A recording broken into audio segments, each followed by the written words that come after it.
everyone, this is Jane, and this is my healthy habit number 29 in my book of healthy habits. Now, this one can be a tough one for many, many, many people, including myself when I first incorporated this habit. Now, this habit is to ditch all of your commercial deodorants and antiperspirants. What you say? Okay, so here's why. Here's the thing. Your sweat is actually odorless. And what happens is when you sweat, say in your armpits, which is mostly where we use those deodorants, what makes the sweat stink is the bacteria.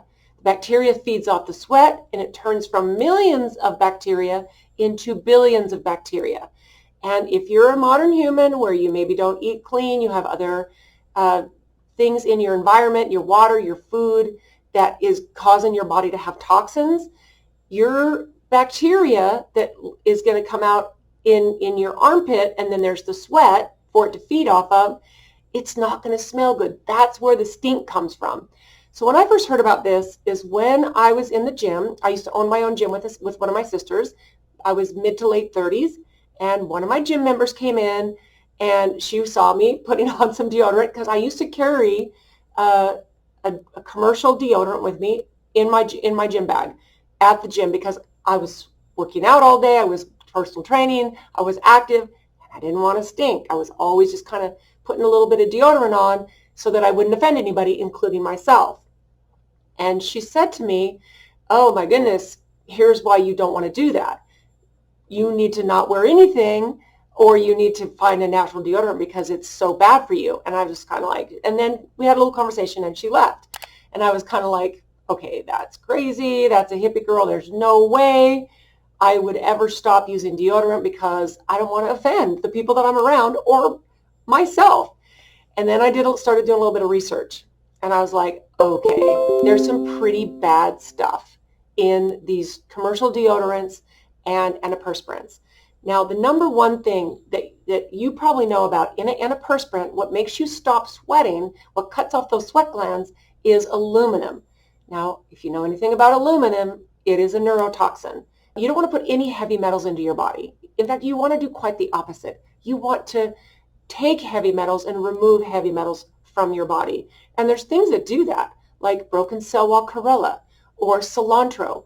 Those all help your body release heavy metals from your body. And it does it through your urine. So if you're a person who is using commercial deodorants or antiperspirants with aluminum, then what I would suggest that you do while you're working on taking that out is to get on something that's going to chelate those heavy metals. Broken cell wall chlorella, or if you love cilantro, if you crave cilantro, which I love and crave cilantro, it's one of my favorite herbs, then your body probably really, really needs it. If you crave something, especially something healthy, your body's asking you for those nutrients. So that is the number one thing I would suggest that you do, is get on something that's going to help your body handle those toxins rather than store them in your brain. Because our brains, our fatty tissue of our brains, love metals, and that's where it gets stored. So that's the number one reason that you should take commercial deodorants out of your life. Now, the second thing is our parabens. Now, parabens act as a preservative. Here's the problem with parabens, is they mimic estrogen. So think about that. If you have estrogen dominant cancers that run in your family, even regardless if you don't, why would you want to do something that messes up your natural hormones? And parabens are basically preservatives to preserve these chemicals so that they'll last longer on your shelf. And that is the main reason that they're used. Now, another reason to not use these kinds of products is because of the propylene glycol. Now, this is actually used for two reasons. It improves absorption of the ingredients, and it also basically keeps it from drying out. So it keeps the ingredients moist, and it again preserves. It acts as a preservative. Now, the crazy thing is this is a product that's actually used in antifreeze. You're putting something that's used in antifreeze onto a very sensitive part of your body underneath your arms. Like, that is, like, just let that absorb for a second. That is horrible. And this also acts as a neurotoxin, just like aluminum. So that's another good reason. And then the final one on my list here is triclosan, which is basically classified as a pesticide by the FDA. And this is used to kill bacteria, viruses, and different microbes. That's why it's put into your deodorant, because the goal is to kill the bacteria so that your sweat can't feed off of it. So, that's like some crazy information that most people don't know. I think when we're using these different products, we think that the companies that are making them have our best interest at heart. And I don't think that they're out to, on purpose, hurt us. But this is where we get to educate ourselves and empower ourselves with good information so that we can make the right decisions.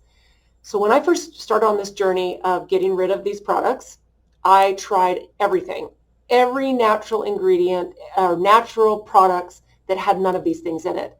And they all were, I had no luck. Everything made me smell worse. It made me smell bad. And my goal was to get off using anything at all. And then I started making my own little recipes of homemade deodorants. And then finally what I found works the very best for me, and I actually use two things now, but what works the best for me is simple baking soda. So I have a little cup of baking soda in my bathroom and cotton balls. So I would just get the baking soda, dab it underneath my arms, and it would keep me dry. It absorbed, absorbed the moisture, and it wouldn't contribute to any smell or make me smell worse. And it was actually very nice. So there's a little recipe I'm going to drop below this video of my homemade recipe of deodorant. Basically, it has coconut oil, almond oil, shea butter, beeswax, a little bit of vitamin E oil, which acts as a preservative, a little bit of zinc oxide, and then I use some essential oils, which you can really use the essential oils that you love. This is just to help with the smell. As far as we're so used to putting things on our body and underneath our arms to help us smell better that it's actually really nice to add some essential oils to this. So that will be below this video. Now, if this is something that you can't even fathom, I would challenge you to look into this, maybe do some research on these different ingredients. And then the goal is to get to the point where you don't wear anything. And for the most part, that is what I do. I don't put anything underneath my arms, and it's a matter of getting to the point where your body can recalibrate and understand that you're not going to suppress those sweat glands anymore. You're going to let yourself sweat. Sometimes I'll, use a baby wipe, and if I'm, feeling kind of sweaty, or maybe, there's some smell coming, but it just gets to be the point where you're not as sweaty and stinky as you think you are. That's a big statement, right? So if you're enjoying these tips, click the subscribe button, give me a thumbs up. We got some more coming. It's super fun to bring these to you, and we will see you in the next one.